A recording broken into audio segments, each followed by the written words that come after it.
Hello everyone. Today we have Ishan Tripathi with us, who has converted IIM Calcutta and FMS, two of the best colleges in India.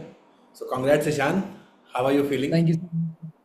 Thank you. I'm feeling really good. All the effort from the past so many months has paid off finally. Yes. So really glad to be here. And when you scored a hopping 99.97 percentile, we met, we had an interview, and to meet you again after converting two prestigious colleges, it's a great feeling for us also, for the Mindworkzz family. So glad that you were able to convert these two with ease. So tell me about your. So today we'll talk about your interview experiences in various B schools. How did you handle Mhm. that? So tell me about your IIM Calcutta experience. How did it go? Right. So I am Calcutta. It was to start off, it was the best interview I had out of all of my interviews, which was a huge relief, even right after the interview. Because the whole interview season, you're anticipating what your best calls interview is going to be like.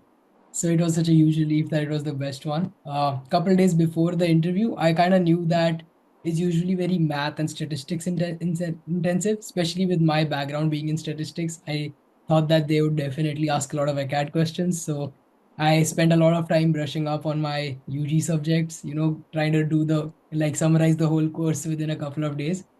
On the day of the interview itself, though, funnily enough, only one academic-ish question was asked. It was a probability question Okay. about the birthday paradox. So they basically said if your class has 35 people, what are the odds that any two people share a birthday? So I initially gave a wrong answer, and then I realized it was wrong like right after I said it. So I said, no, no, sir, I think that's wrong. So they said, yeah, no, don't worry, think about it, take your time, write down if you want. So I started writing something down. And after I was almost done writing, the one of the panelists says, "Do you want me to give you a hint?" So I said, "Yeah, sure, sir." And he gives me a hint that think about the probability of nobody having the same birthday. And that's exactly the line of logic that I had used to write down what I had written down already. So I Okay. told him, yes, sir, that's what I was also thinking. So I showed him my answer and it was correct. And that was it for all of the academic questions. Now, something I really enjoyed was that the rest of the interview was completely subjective. So it was completely opinions based. In my time in university, I was in a research lab called Governance and Responsible AI Lab, right, where my team was involved with political deepfake incidents, a database for that. So we were really invested in how AI generated images were used in like the election season and for political misinformation in general. So they took the interview in that direction, which was great for me. So from there, they asked me how it did affect the elections and stuff. So I gave some overview on how it was used to spread misinformation, etc. Then he talked about how social media sites can help curb that, right? How they can address these problems. So we talked about some of the various methods from fact checking to having the community note system that X does, things like of that nature. After that, we talked a little bit about the people itself being better informed about misinformation and how they can, be savvy as to not fall for it. So they asked me if I had any opinions on that, and I said yes, I have pretty strong opinions on that. I told them about media literacy and how I feel like we aren't really taught media literacy very well, like in the education system as of now. So how that needs to be integrated, how it needs to be taught at a younger age.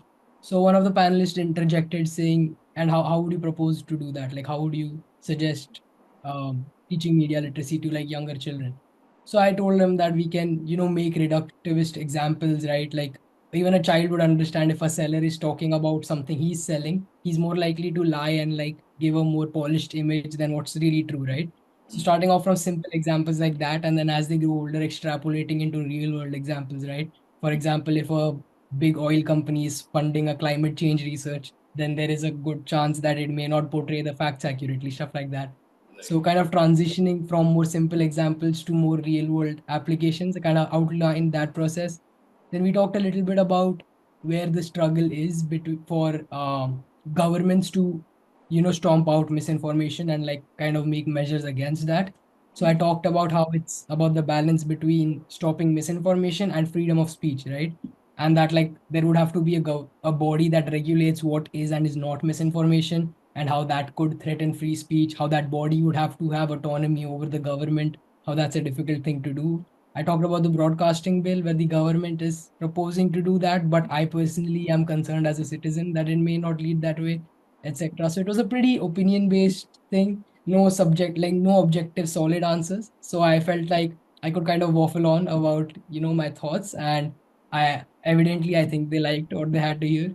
After that, they asked me if I had any questions, and here is a tip that I would encourage everybody in an interview who gets this opportunity to do. If they ask you if you have any questions, already go prepared with some questions that show your interest in the college, where you've researched something specific about the college that not everybody might know, to show that you are very keenly interested in joining. So I had a question about the Intaglio Fest that Calcutta conducts for the B schools, something about the consulting nights event in that. So I asked about that. I asked about the finance trading lab that they have, which is one of a kind in the country. So question like that show that you yourself are very interested in the college, and it kind of sets you apart from just regular aspirants who look like they're just going after the brand value. So that's Right. how the experience went, and it paid off. So after you came out of the interview room, you were content that you have kind of nailed it. Yes, I felt quite good because I'd had a myriad of experiences before that as well, ups and downs, good and bad interviews. So I Right. knew that this would been pretty nice. There was no point which was a specific pain point where I really messed up on anything. I didn't feel like that at all. Mm-hmm. And I was the last in my slot. So before entering the interview room, I'd already kind of co-signed ki, okay, chalo, if it doesn't go well, it doesn't go well. I'm already fatigued, etc. But Okay. once I sat there, locked in, fight or fight kicked in, it went great. So after that, I felt a huge relief that the best calls interview has been done satisfactorily. Right, right. So, since you have converted FMS also, what two, three Mhm. parameters have you chosen, have you thought about while choosing IMC? Right. So the debate between FMS and IMC, sometimes even Lucknow, revolves around a few parameters. One Right. of them is, of course, return on investment, right? Mm. FMS is 3 lakhs compared to the 25, 27 plus for the IIMs. So Right. that's a huge factor for a lot of people. I know personally for myself, it's not a huge factor because my parents are willing to sponsor my education, and money isn't too much of an issue. So I am very grateful and lucky to have that. So the ROI factor did not really compel me so much. And beyond that, I personally would really want a campus life. So FMS kind of is infamous for not having that much of a campus, and the interviews are in the FMS campus itself. So I saw it firsthand. It's one building essentially compared to IIM Calcutta's huge campus with the ponds and all the facility. So that was a big pull. Beyond that, of course, I feel like most candidates by now know that the ABC tag kind of has a different brand value compared to FMS. Right. Especially, at least in MBA circles, a lot of people will know that FMS is a top college in the same separate tier. But for day-to-day people and just in general, I feel like ABC has that name that FMS you might have to explain to someone that, oh yeah, Very it is true. also a top five college, whereas ABC kind of stands for itself. Right. And even within the MBA circle, I think the Holy Trinity has its own brand value, and I think it'll pay dividends, especially in the first 5 to 10 years of your career. Right. So considering all of these things, for me, it was a clear choice from the start. That's very true. So, how did you go about preparing for the interviews? Right. So the interviews, the questions there, I think revolve mainly around three subcategories. One of them is HR questions, which is basically the questions that you should expect some variation of in every interview. These are Right. questions like, tell me about yourself, why MBA, how does your branch in your bachelor's help you in your MBA, how are you transitioning, stuff Right. along those lines. Why are you doing it without WorkX, or explanation about your WorkX if you have that. So questions about your profile that you can kind of expect some variation of in almost every interview. So having those completely prepped and polished and practiced so that you know what you're going to say and it comes off fluently. That's the HR aspect. After that is the general knowledge aspect, right? Which within it there are kind of two subcategories. One is like knowing the mundane things, right? Like who your CM is of your state, who the defense minister is, who the finance minister is. Right. For example, a New Delhi CM was elected, right, with Rekha Gupta. Mm-hmm. So you have to know that has happened. So like these kind of names and these trivia, fun fact kind of things which have objective answers that you have to know. Right. And the second aspect of GK is like current affairs, where you have to give out an opinion and Mm. give out some new thought about it. For me, one really common one coming back from the US was the Donald Trump second term. and how the tariffs will affect the US and the global economy at large. So questions like that, questions like about the union bill, right? Pros and cons, how Mm. that will affect like consumption, etc. Geopolitical questions, questions about Russia, Ukraine, whatever else. These are the questions where you have to kind of have an opinion. Of course, you don't want to give too polarized of an answer, but Right. at the same time, you don't want to tread a line so thin that like you look like you really don't want to pick a side and you don't know too much. You Right. have to have a fleshed out opinion while making sure it's balanced and diplomatic.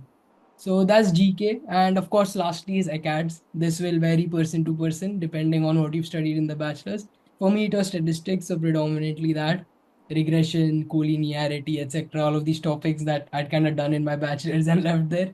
I had to revamp and brush up on again. So covering these three aspects, I think, left me relatively secure. But then again, in interviews, it can literally go anywhere. They can ask you any random question. They can ask you what cities you will cross if you take a train from here to here. They can ask you guesstimate questions, right? They can ask you anything. So you can't have everything covered.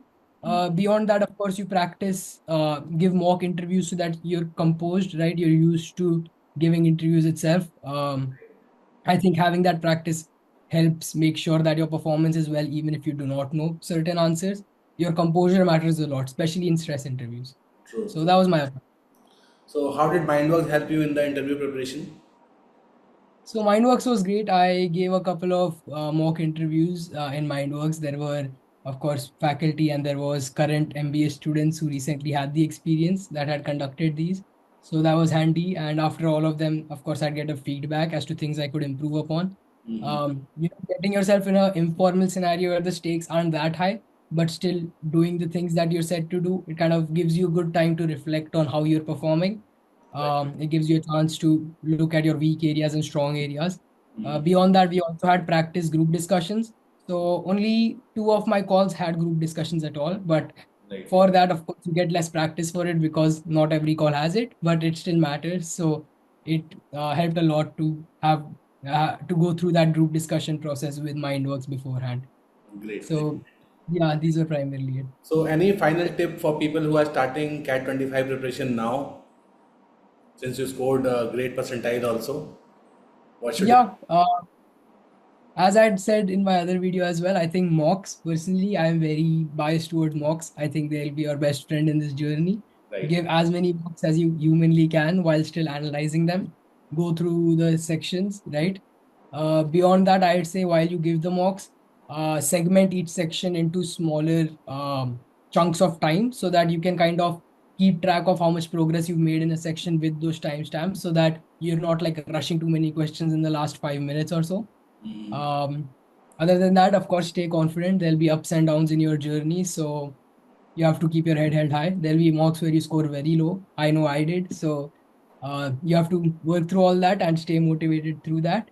Beyond that, some interview tips also that I might want to give you is um, of course, the question thing that I said, show your interest in the college.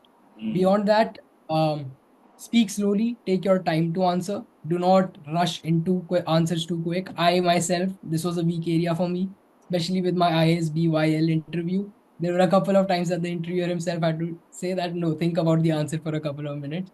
They like that you are giving a well thought out answer, and time always seems to go by faster in your head than it right. actually does. True. Don't hesitate to take a second and slow down. Beyond that, one last thing is completely feel free to admit when you do not know. You do not want to confidently give wrong answers and act like you know something when you do not. In fact, if you're making a guess, ask if you can make the guess or at least make it clear that I do not know this. I'll have to look into it, but here is what I would guess if I had to make a guess. So making that distinction every time you answer when you're unsure about it could go a long way because they wouldn't like candidates who are arrogant and still wrong, right? So Very true. these are some for future aspirants. Very true. Very true. Thanks, Ishan, for sharing your experience with us and guiding the aspirants. I'm sure it will help them in their prep journey. And best wishes to you on IIM Calcutta. I am Thank you so much. sure you will do wonders there too. And feel free to reach out to us in case you need any help from our side. Thank you. All the best. Thank you, sir.